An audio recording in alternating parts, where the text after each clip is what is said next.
Alors, le drame se produit un jour dans votre chambre. Vous êtes rejoint dans votre chambre alors que vous êtes en train d'étudier vos leçons par votre bailleur. Et à la suite de cette rencontre assez impromptue dans votre chambre, je ne sais pas ce qu'un bailleur vient chercher dans la chambre d'une jeune fille, il va vous violer. Oui. Qu'est-ce qui s'était passé? C'est quand même incroyable. Je n'ai même pas envie de décrire la scène. Je vais laisser les gens lire. On va éviter de faire du voyeurisme là-dessus, j'imagine. Mais il faut dire que, déjà à la base, et c'est pourquoi je veux que les parents lisent mon livre, il faut comprendre que une enfant, toute femme déjà à moins de 21 ans, 25 ans, il faut redoubler d'efforts pour la protéger. Envoyer une enfant de cet âge-là à être locataire dans une maison dont on ne connaît pas les propriétaires, on ne connaît pas leur moralité, etc., c'est un gros risque. Pour bien que les gens comprennent, c'est-à-dire la configuration de la maison, c'est-à-dire que c'était une maison familiale et vous occupiez une chambre, le bailleur, dans la maison. Voilà, le bailleur, il avait le reste avec sa famille également. Sauf que le bailleur se retrouve séparé avec son épouse, qui quitte la maison avec son fils, et moi, je suis donc locataire et je suis seule dans cette maison. Tout à fait. Avec ce monsieur. Alors donc, je ne me dis pas tout de suite, à mon âge, je ne me mets pas dans une position où j'ai peur, où je me dis qu'il faut que je commence à courir pour ma vie. Dans toute la naïveté possible, je reste là. Mais normalement, une personne qui lit mon livre doit savoir que il faut éviter de te retrouver dans une situation où une personne pourrait être tentée de te faire du mal. Absolument. Et donc, c'est pourquoi c'était important d'écrire cette histoire. Ce que je retiens, c'est que ce bailleur profite du fait que je sois seule dans la maison pour poser son acte odieux. Et c'est comme ça qu'on se retrouve en justice. Oui. Alors vous allez justement dans un commissariat à Bonabéry, si je ne m'abuse, pour déposer une plainte contre votre bailleur. La plainte est effectivement enregistrée, il est d'ailleurs convoqué, gardé en cellule, sauf que plus tard, et ça c'est le pompon, le commissaire de police en charge de cette affaire, lui aussi vous reçoit dans son bureau, et dans son bureau, lui aussi, le drame se produit encore. Abuse de vous, lui aussi. Et on a de la peine à le croire.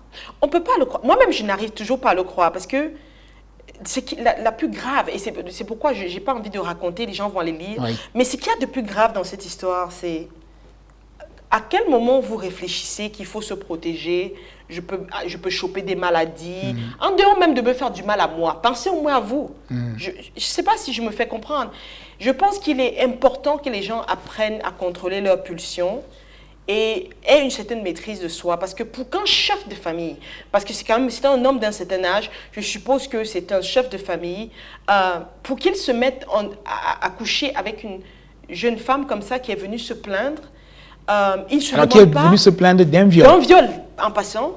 Alors, je ne sais pas à quel moment il se dit je me suis en train de prendre des risques, non seulement à faire du mal à cette femme, je ne me protège même pas, qu'est-ce qui pourrait m'arriver moi?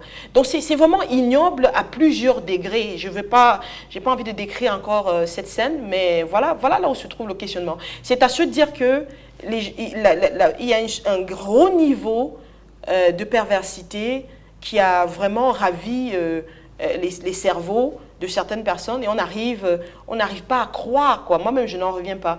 Mais voilà, c'était plus dramatique qu'on ne pouvait imaginer. Alors, et comme un malheur n'arrive jamais seul, à la suite de ce double viol, vous tombez enceinte.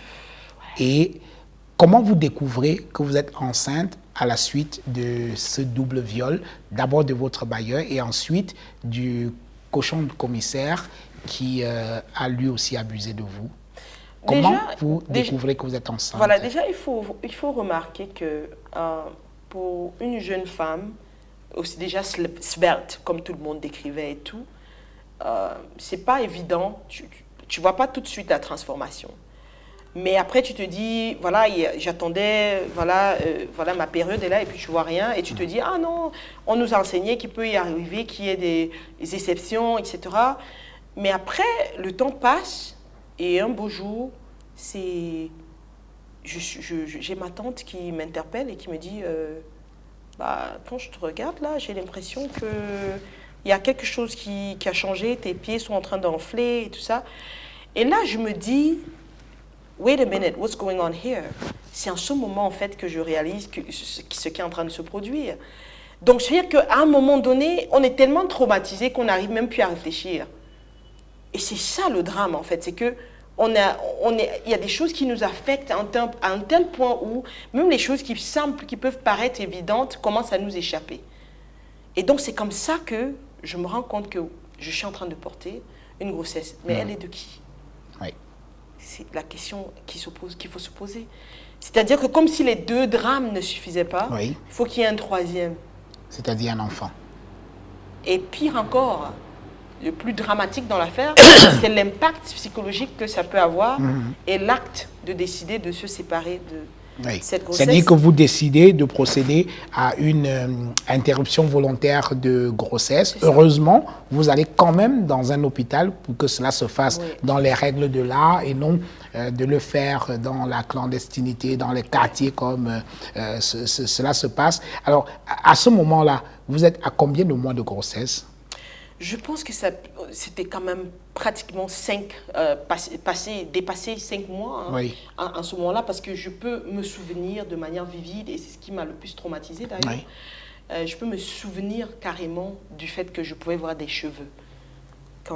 Voilà. Donc c'est dramatique comme ça d'en parler, mais cette image ne m'a jamais quittée. C'est-à-dire que j'aurais préféré même quand même garder cette grossesse et vivre avec l'enfant en imaginant tout ce que je peux avoir traversé. Je pense que c'est la plus grosse torture, c'est de savoir que j'ai pris la mauvaise décision de m'en séparer. Et c'est pourquoi je veux que toutes les jeunes filles... Alors, est-ce qu'aujourd'hui, vous voulez dire, j'essaye de comprendre Lisa Prudy, que vous regrettez un peu d'avoir procédé à une... Pas un peu, beaucoup. Je n'aurais jamais dû. C'est la pire des erreurs de toute ma vie. Une grossesse issue...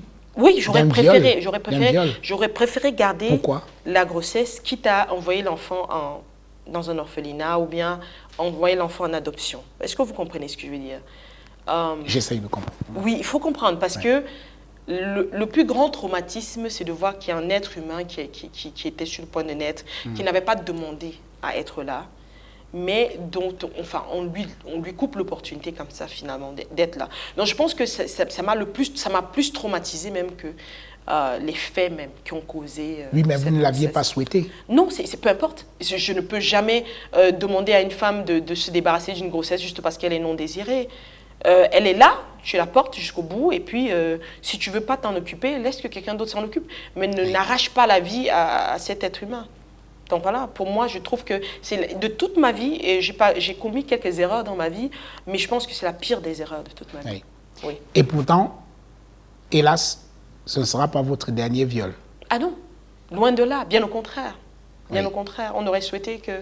Et je pense que... Et pourquoi, tout à l'heure, quand vous parliez de culpabiliser quand on est victime, j'ai beaucoup culpabilisé parce que je suis naturellement une personne très aimante, une personne qui pardonne, une personne qui a tendance à faire confiance. Et il faut dire que le bon terme pour qualifier ça, c'est de la naïveté. C'est très grave. Je pense qu'il est très important qu'on éduque nos filles, nos femmes, à moins de naïveté quand même. Parce que dans les cas qui ont suivi, on peut se dire quand même que je devais avoir peur de me retrouver dans cette situation, certaines situations. Mais à chaque fois, j'ai fait confiance, soit parce que c'est un homme de Dieu ou un homme qui parle de Dieu tout le temps, qui te dit viens voir ci, viens voir ça.